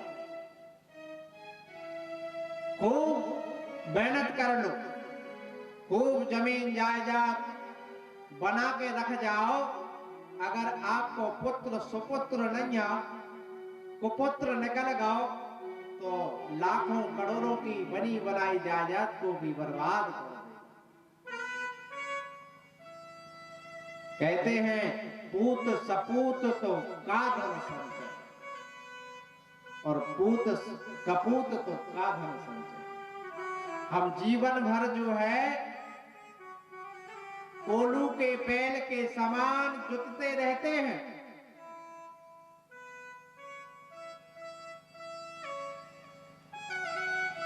हमारे मोड़ा मोड़ी सुखी देवे, इसीलिए ना कि हमारे बाल बच्चे सुखी देवे।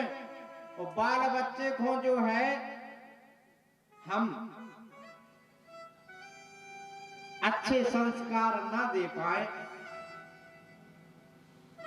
जीवन भर जोरबे में लगे रहे, और आपको पुत्र अगर कुपुत्र निकल जाए तो लाखों करोड़ों की संपत्ति भी बर्बाद होने में ज्यादा समय नहीं लगेगा। पुत्र हो जाए तो हमें ध्यान देना है कि हमें अपने बच्चों को सुंदर संस्कार दें, सुंदर संस्कार। क्योंकि बिना संस्कार दिए आप अपने बच्चों को सुखी नहीं रख सकते। संस्कारवान तो अपने बच्चों को बनाना ही चाहिए। हम तो ज्यादा के अपने मोड़ा मोड़ों को एक रोटी कम खुआओ मगर संस्कार अच्छे दे, नहीं तो बुढ़ापे में लठ खावे को तैयार रखियो अगर संस्कार नहीं दे रहे। कई लोग मिला महाराज हमारे मोड़ा से हम बहुत परेशान हैं, कबम तो वो हमें मार भी देते। कौन की गलती? कौन की गलती? तुम्हारी गलती क्या नहीं? तुमने कहो जीवन में सिखाओ ही नहीं जा कि बेटा माँ बाप की सेवा किया काय से तुम में कहो संस्कार आई नहीं है, तुमने कहो माँ बाप की सेवा नहीं करी तो तुम्हारा मोड़ा मोड़ी कैसे सेवा करें? ये समय का चक्र चल रहा है महाराज, जैसा करोगे वैसा भरोगे। बोया पेड़ बबूल का तो आम कहां से खाए? बबूल का वृक्ष लगाने के बाद अगर आप कल्पना करो कि हमें आम खावे को मिल जाए तो नहीं मिल सका। बोलो राधे राधे, ऐसे नहीं जोर से बोलो राधे राधे।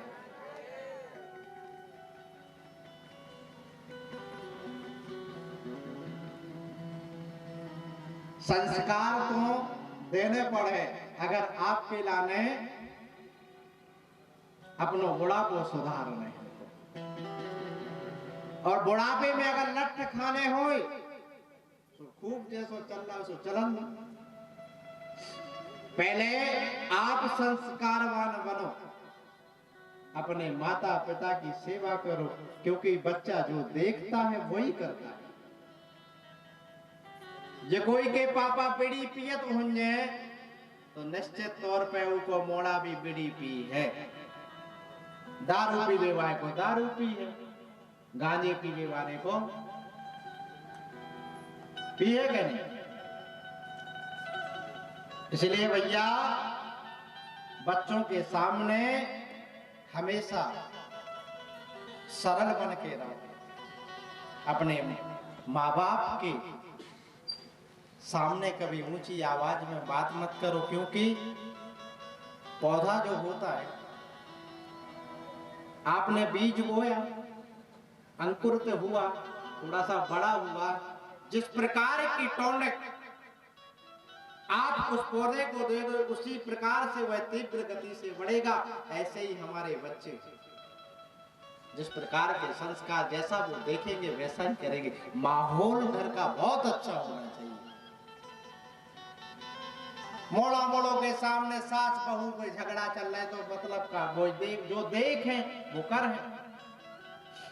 यहां गलती हुई आत्मदेव, आत्मदेव चाय रख रहे हैं पुत्र की, संत के प्रसाद के कारण जो है उनके यहाँ पुत्र हुआ, एक फल तोड़ के दिया और धुंधली देवी ने अभक्त समझकर वह फल गाय को खिलाया और अपनी सहेली का बच्चा अपना बच्चा बताकर आत्मदेव के सामने खड़ी हो गई। आत्मदेव प्रसन्न हुई, नाम रखा धुंधकारी।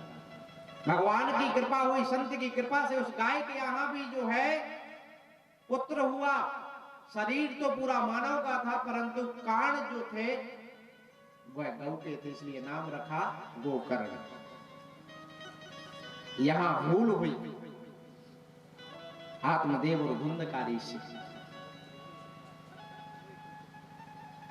जो भी था सब अपने पुत्र को देते चले गए। उसने मांगा धन चाहिए, धन दिया, जो मांगा वो देते चले गए। संगति गलत पकड़ने के बाद जुआ खेला, शराब पीने लगा, मांस खाने लगा। आत्मदेव फिर दुखी हो गए। ये सब कृत्य देखकर अपने पुत्र के आत्मदेव कहने लगे, महाराज मैं तो ये पुत्र से बिना पुत्र के ही अच्छे थे, ऐसे पुत्र से अच्छा तो मैं बिना पुत्र का था। जगह जगह शराब की बोतलें पड़ी हैं, मांस के टुकड़े हैं। इस धुंधकारी ने तो मेरे मंदिर जैसे घर को नरक का अड्डा बना दिया। एक दिन दुखित होकर गोकर्ण जी आत्मदेव जी बैठे। गोकर्ण जी महाराज ने सुंदर उपदेश दिए कि यहाँ कोई किसी का नहीं है, यहाँ आप अकेले आए थे, कौन पुत्र कौन पिता कौन माता कौन पत्नी कौन बच्चे, यहाँ कोई किसी का नहीं, अकेले आए हो अकेले ही जाना पड़ेगा। ऐसा सुंदर उपदेश दिया। गोकर्ण जी महाराज का अंतःकरण शुद्ध हुआ, आत्मदेव जी का अंतःकरण शुद्ध हुआ और जाकर जंगल में जाकर भागवत जी के 10वें स्कंद का पाठ किया और अपने आप को परमात्मा में विलीन कर दिया। यहाँ धुंधकारी का साम्राज्य माता को ताड़ना दिया। एक दिन तो हाथ उठा दिया महाराज अपनी माता पर, माता पर हाथ उठाया। ये धुंधली देवी सहन ना कर पाई और रात्रि में जाकर कुएं में गिरकर आत्महत्या कर ली। ध्यान देना, जिस दिन तुम्हारा पुत्र तुमसे जाके देवे कि तुम चुपचाप बैठो, तुम्हें कोई कछु कहने की आवश्यकता नहीं है, उसी दिन समझ लेना कि हमारे संस्कार अच्छे नहीं थे। और उसी दिन अपने कपड़ों को उठाकर और सीधे नर्मदा जी चले गई थे। फिर तुम्हारे घर में रहने को कोई मतलब नहीं है। कैसे? उसी दिन से तुम्हारी जो है अहमियत कुत्ते के समान हो जाएगी। कैसे? कुत्ते के समान, और कुत्ते से भी बदतर, वो तो कम से कम भौंक ले। तुमसे तो तुम्हारा मोड़ा ही कह रहा कि तुम चुपचाप बैठो, तुम्हें तो वो बोलन तक नहीं दे रहे।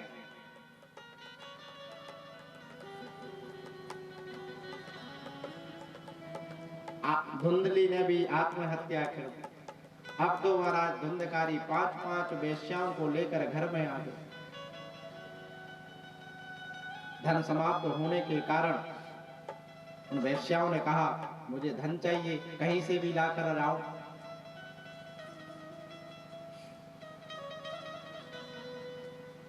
धुंधकारी ने चोरी करना प्रारंभ कर दिया। एक बार राजा के घर पर चोरी की, पकड़ा गया, ताड़ना मिली। उन वेश्याओं ने सोचा कि ये राजा के मत्थे चढ़ गया, ये तो दंड का भागीदार होगा ही, हम और फंसेंगे। इसलिए रात में सोते हुए धुंधकारी के मुंह में धधकते हुए अंगारों को डाल दिया। महाराज वह तड़पते तड़पते मृत्यु को प्राप्त हो गया। जीवन पर्यंत तो उसने पाप कर्म किए, इसलिए जो है वह प्रेत योनि में चला गया, यहाँ वहां भटकने लगा, अकाल मृत्यु हुई उसकी। गोकर्ण जी महाराज तो तीर्थ यात्रा में थे, ये संत के प्रसाद था। गोकर्ण जी महाराज सुंदर आचरण भी थे। गोकर्ण जी महाराज ने परम विद्वान तेजस्वी थे। यात्रा में समाचार सुना कि धुंधकारी की मृत्यु हो गई। उसी समय जो है धुंधकारी के नाम से गया में उन्होंने तर्पण भी कर दिया, श्राद्ध भी कर दिया, लेकिन उसकी मुक्ति नहीं हुई। आए वापस लौटकर अपने गांव रात्रि विश्राम करने के लिए आत्मदेव के महल में गए, और जैसे ही रात्रि में भगवान का भजन करने के लिए बैठे तो वो दृश्य देखते हैं कि कभी आग जल जाती है, नाना प्रकार के जीव जंतु उनको दिखाई देने लगे। गोकर्ण जी महाराज ने कहा, ये क्या हो रहा है, मैं क्या देख रहा हूं।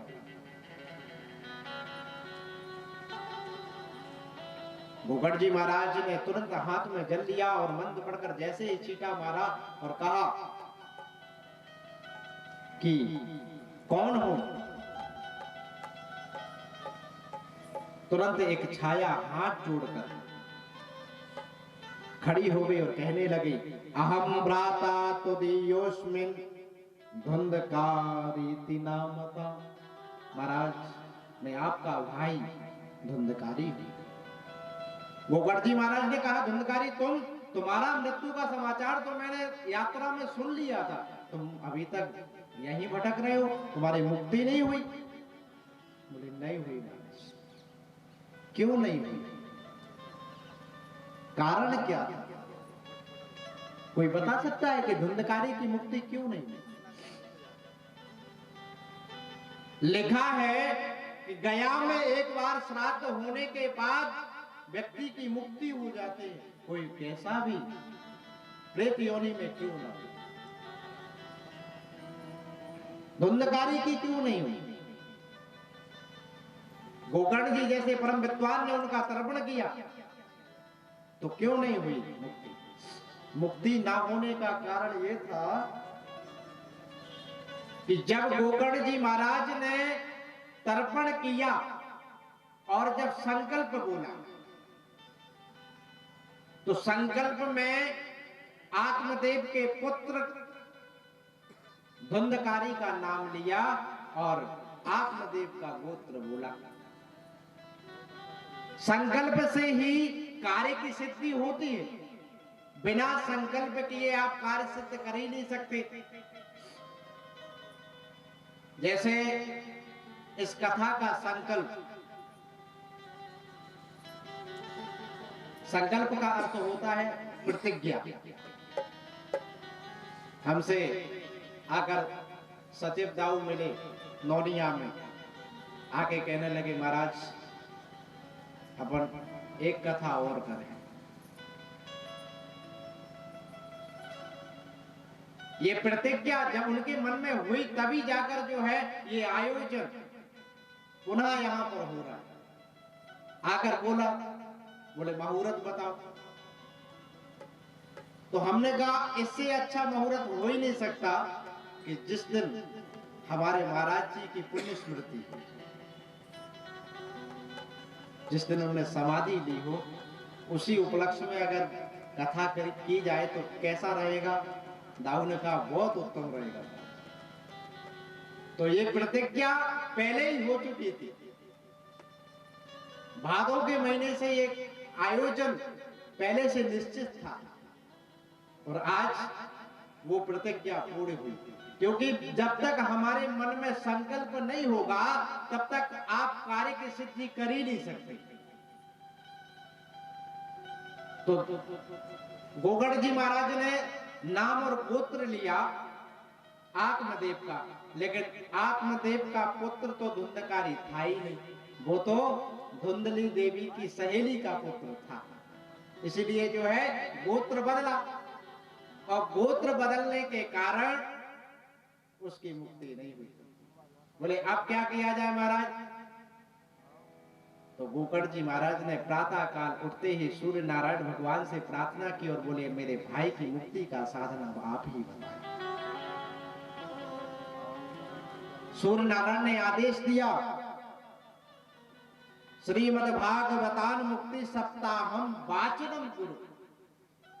एक ही उपाय है मुक्ति का। बोले क्या? बोले श्रीमद् भागवत कथा का तुम वाचन करो, धुंधकारी के निमित्त कथा कराओ, निश्चित तौर पर धुंधकारी की मुक्ति होगी। प्रातः काल तुरंत तैयारियां शुरू हुई, कथा मंच बनाई गई। मंच पर धुंधकारी के भाई गोकर्ण जी महाराज विराजमान हुए और कथा प्रारंभ हुई। गोकर्ण जी महाराज ने कहा धुंधकारी तुम्हारे लिए कथा हो रही, आओ इसमें और इस पंडाल में विराजो। हमारा प्रेत था, प्रेत हवा होता है, एक जगह टिक नहीं पा रहा था। कहीं हवा आए तो इधर चला जाए, यहाँ की हवा तो उधर चला जाए। तो धुंधकारी ने क्या किया, एक पास में ही एक बांस का बगीचा था, उसमें सप्त ग्रंथी वाला बांस लगा हुआ था, उसमें जाकर धुंधकारी बैठ गया। अच्छा बांस होता है पोला, उसमें हवा जाती नहीं, इसलिए उसमें बैठकर कथा वो सुनने लगा। पहले दिन की कथा हुई, पहली ग्रंथि फटी। दूसरे दिन की कथा में दूसरी ग्रंथि। इससे हमें भी सीख लेना चाहिए, कथा सुनने के बाद मुक्ति होना।